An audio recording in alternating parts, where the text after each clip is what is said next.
Hello and welcome to the radiotimes.com Doctor Who review. My name's Hugh. My name's Paul. And this week we're chatting all about Rosa, the new historical episode of the series written by Malorie Blackman with Chris Chibnall.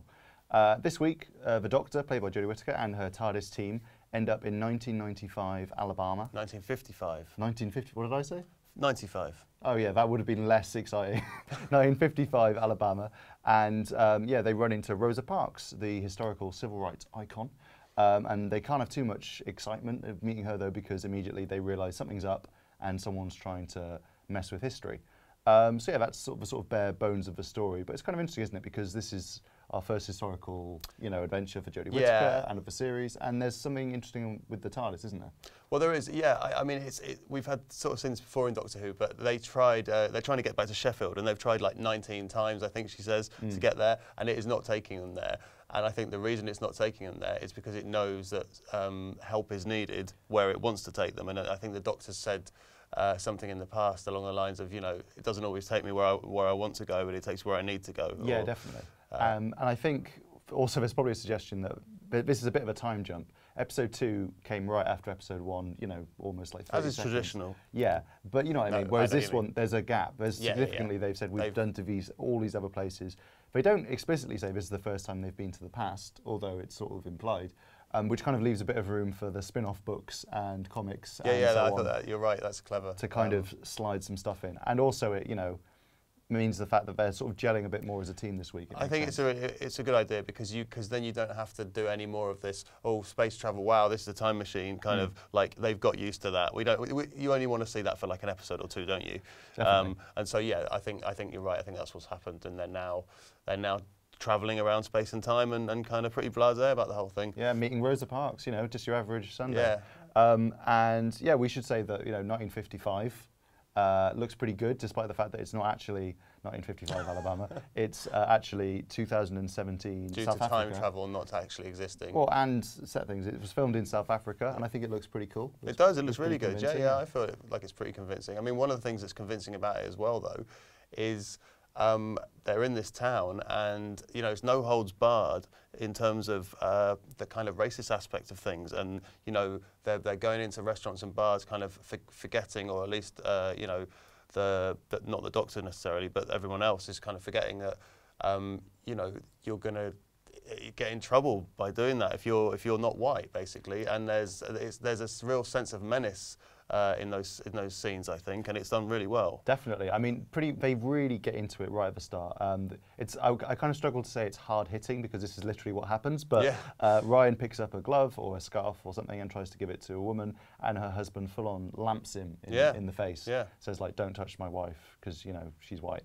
And we haven't really seen that kind of physical violence based on racism in Doctor Who, as far as I can remember. Not that I can remember, no, and it's Chris Chibnall really setting out his stall, isn't it? Saying, yeah, this is a family show, and it's educational, but to be educational, it's got to be quite realistic. It's got to tell the truth. Yeah. And so, yeah, I think it was a good idea to do that very early on, and you're kind of like, okay, we're not messing around here. Yeah, and it sort of creates this, like you say, this really interesting tension. Like there's a scene where they go to the diner, and it's almost like an American Werewolf in London or something. Do you know what I mean? Like yeah, walking into the pub, and everyone suddenly goes quiet and looking, and it's sort of really cleverly. Or a Western saloon. Yeah, exactly. Yeah, it's sort of really cleverly shot because we're following the conversation of our heroes. They're chatting about Rosa Parks and all that, but you see these people in the background just start looking. That everyone's just stopped talking and is looking at them. Yeah.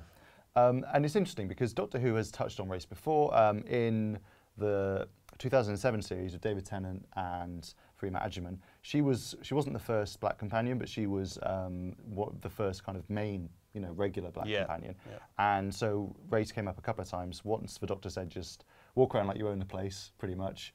And then later on in the Family of Blood episode, she's working as a maid, and a few kids sort of tease her for being black, and it's quite grim. But it's not touched on too much. And similarly, in last year's series, Bill and the Doctor go back to I want to say the 18th century, one of the Frost Fairs. The Frost Fair. Regency sort of period. It was the early 19th century, actually, I think. Okay. Yeah. Regency period.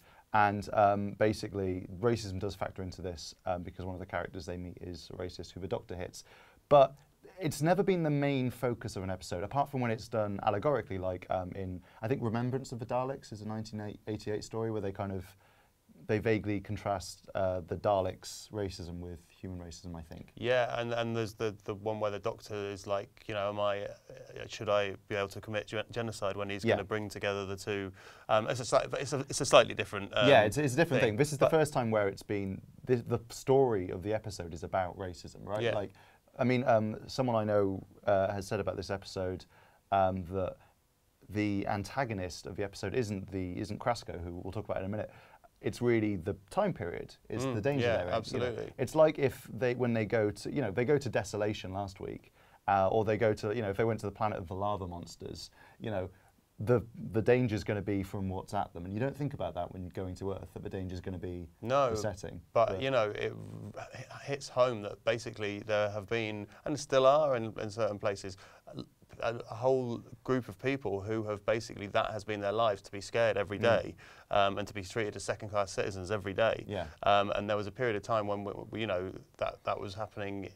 Not that it's not happening at all now, but that was just normal in areas in, you know, the West, basically. Yeah, and I mean the thing you're talking about there that it sort of carries on today, that is obviously one of the really sort of with the more explicit scenes about this subject is Ryan and Yaz sheltering. In the sort of alleyway. Yeah, they're hiding from a policeman who's they're in a whites-only motel and they're sort of trying to hide, and yeah, basically they have this conversation and Ryan's like, well, you know, it's not actually that much better now. I'm stopped by the police way more than my white friends. You know, I feel like, you know, people expect me to get angry. People, you know, I feel like I have to control my temper all the time.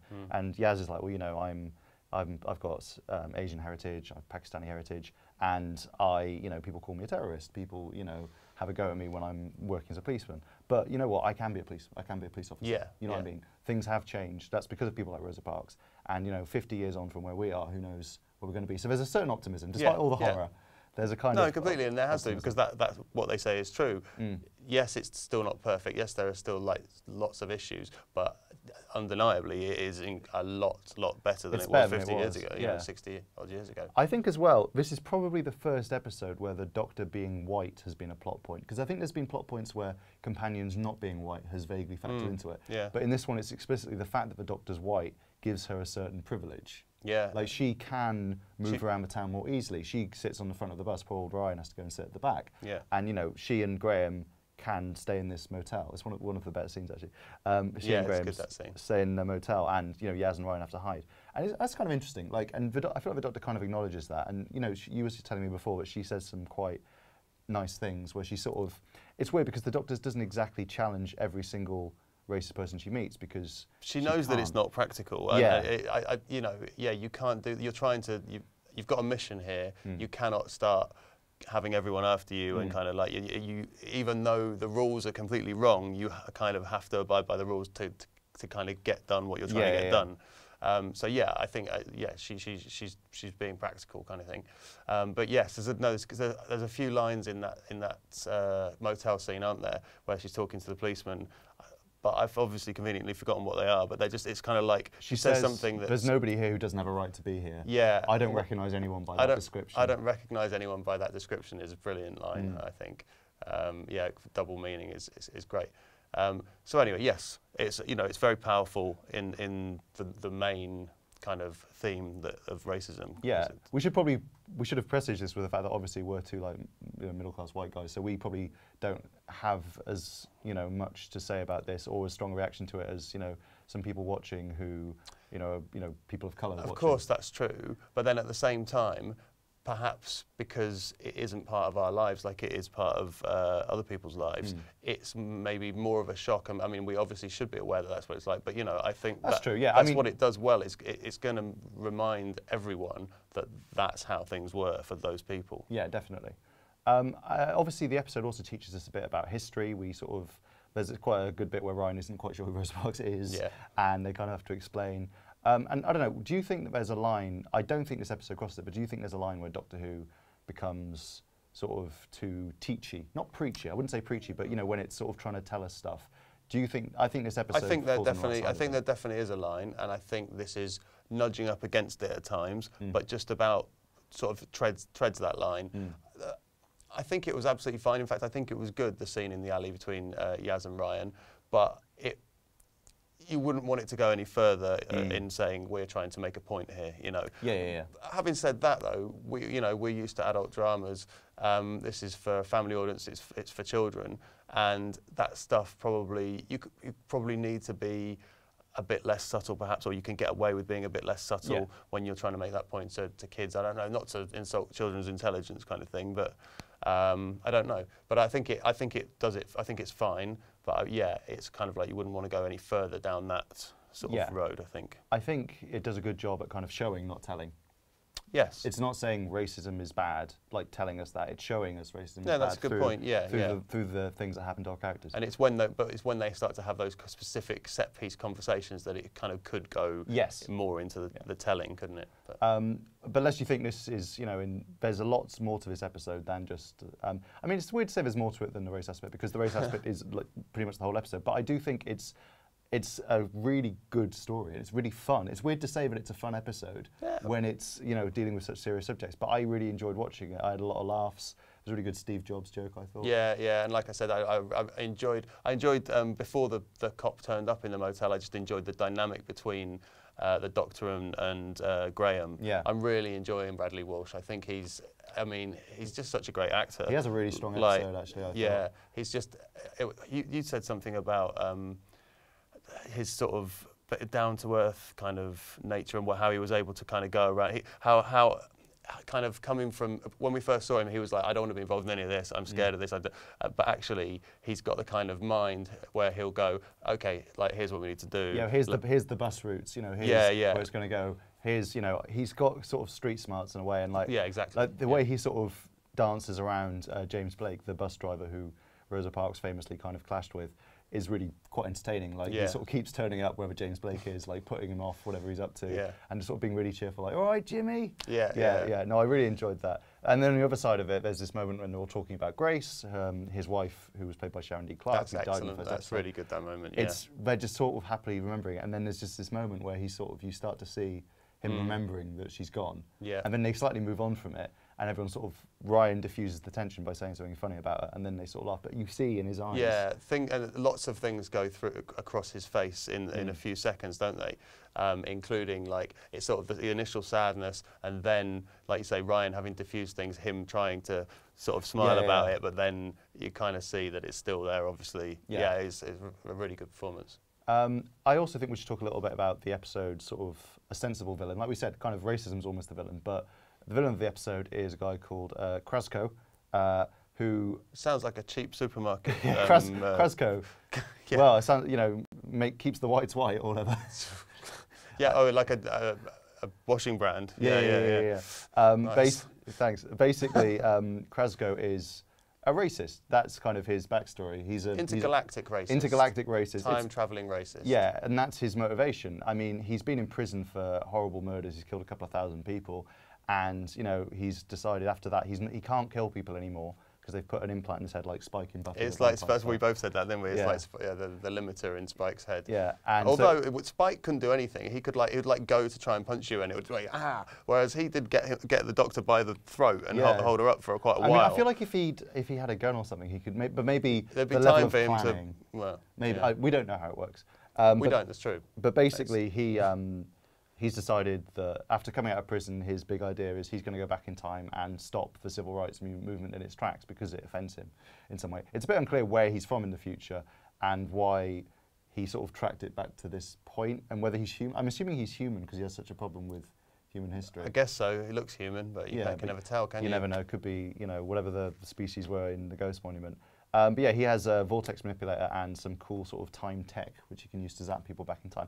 Although I did have a thought. So he has this limiter that stops him harming Rosa Parks or sending her back in time with his sending back in time device. So my question was, why does he have the sending back in time device? What's the point of it? Because he can't use it. He can't use it. I mean, he sort of tries to shoot it at our gang, but then it becomes clear that actually he wouldn't be able to hit them. He's sort of doing it to intimidate them. But in that case, you could just use a gun. Yeah. I mean, I guess it's a... Although maybe if you... You know, the fear of being sent back in time, is that worse than dying? Probably. But not if you don't know that that's what he's doing to stuff. No, that's true. This sends you back in time. He does spell it out later, doesn't he? He does explain it, yeah. Or the Doctor certainly explains it. No, it's a good point. I kind of liked him as a villain. I thought it was quite funny how he had this sort of Jaws music every time he turned. Yeah, I didn't notice that, but you've mentioned that. Yeah, it was sort of. I thought the music was great, actually. Really good music. Really good. Like it really has gone up a level since Sega Nakinola's got involved, I think.